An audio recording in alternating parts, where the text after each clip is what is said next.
Le reste de l'actualité, et on commence avec du foot. On continue plutôt avec du foot après la Coupe de France.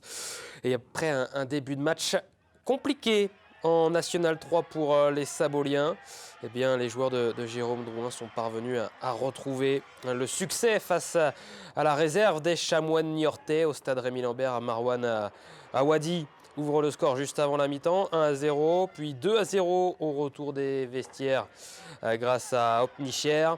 Les joueurs saboliens déroulent. Ensuite, Marwan Awadi, il va de son doublé après l'heure de jeu. Score final 3-0 pour Sablé, 5e de national à 7 points du leader Vertou. En bref, on parlait de la Coupe de France il y a quelques instants avec notre invité Willy Bolivar.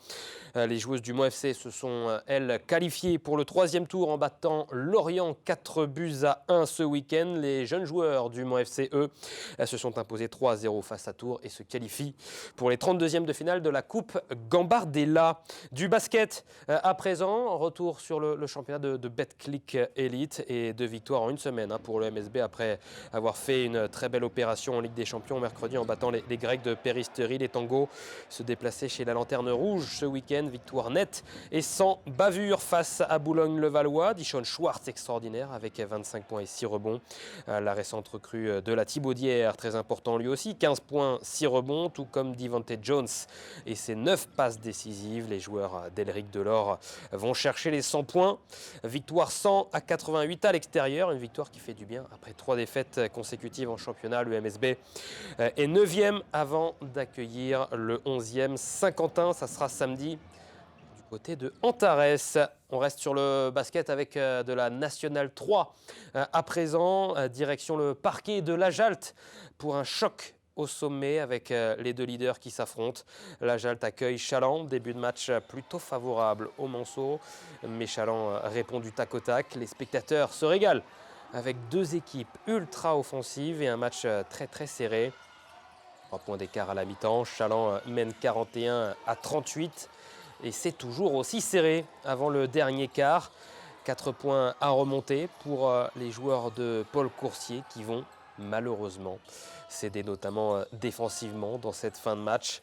33-19 pour Chaland dans ce dernier quart et malheureusement la défaite est là pour les Jaltais sur le score de 77-95. Écoutons la réaction du coach Paul Coursier au micro d'Amoun Chamsoudine.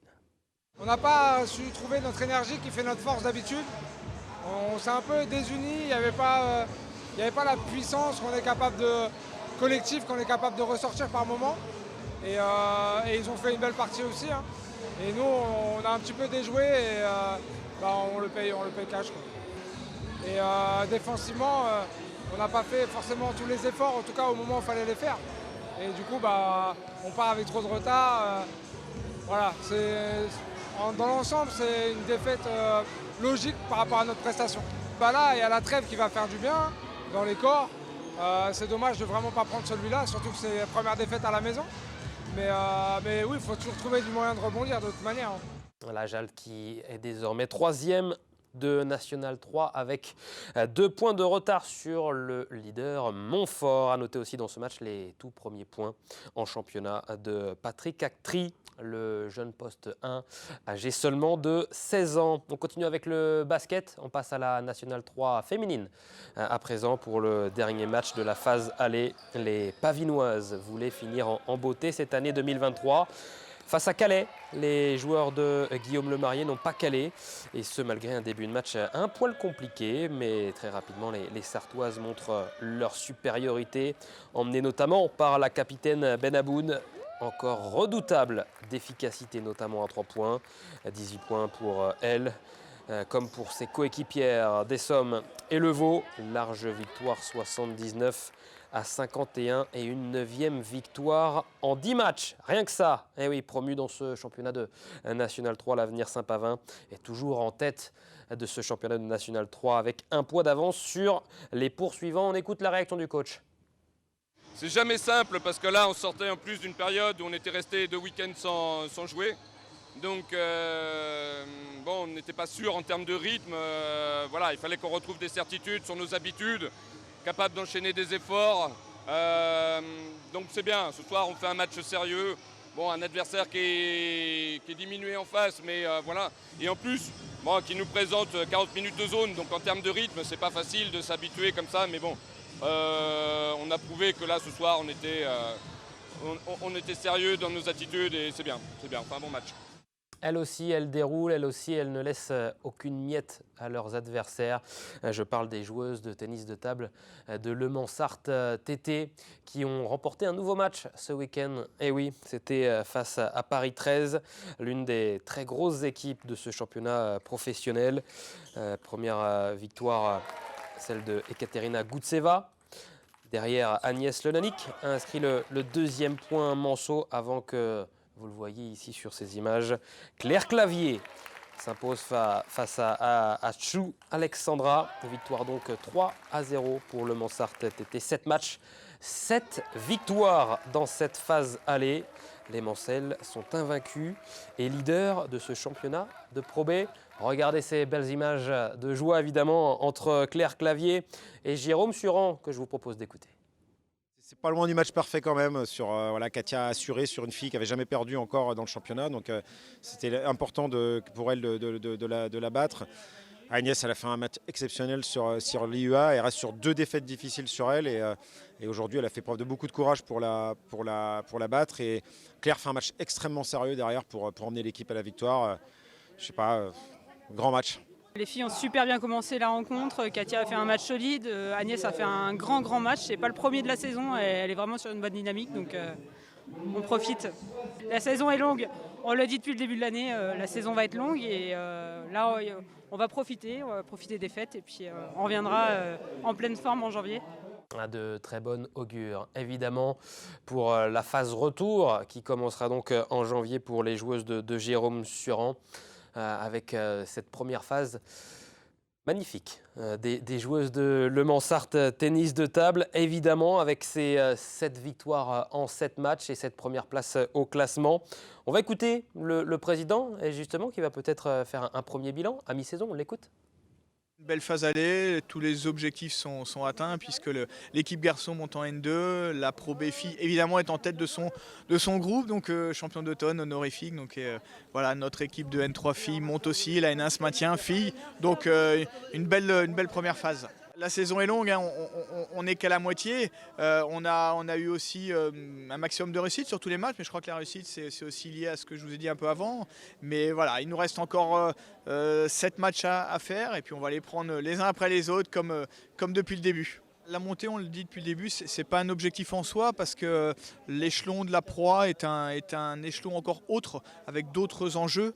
Donc il faut aussi que le club soit prêt en termes d'organisation, en termes financiers pour accéder à ce niveau-là. Et donc si vraiment ça se produit, on prendra la décision le moment venu, mais en tout cas on fera tout en tout cas pour gagner jusqu'au bout.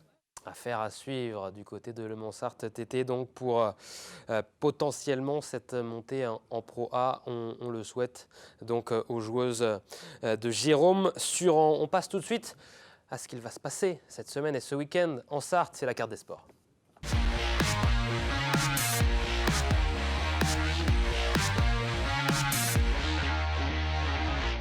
La carte des sports, on s'approche de la fin d'année, hein, forcément. Il y a un petit peu moins d'événements. On a sélectionné 3 tout de même en Sarthe ce week-end entre Le Mans et Saint-Saturnin. Et on commence avec du basket évidemment.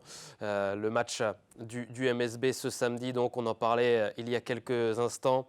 Après cette belle victoire en championnat, après cette belle victoire en Ligue des Champions, eh bien le MSB va essayer d'aller chercher une 3e victoire en toute compétition confondue, donc consécutive. Les joueurs d'Elric Delors vont défier Saint-Quentin. Il y a encore des places à se procurer du côté d'Antares. Ça commence à 18h30 donc pour les coéquipiers de Devontae Jones notamment, avec donc cette belle affiche. Il y a également de la course à pied.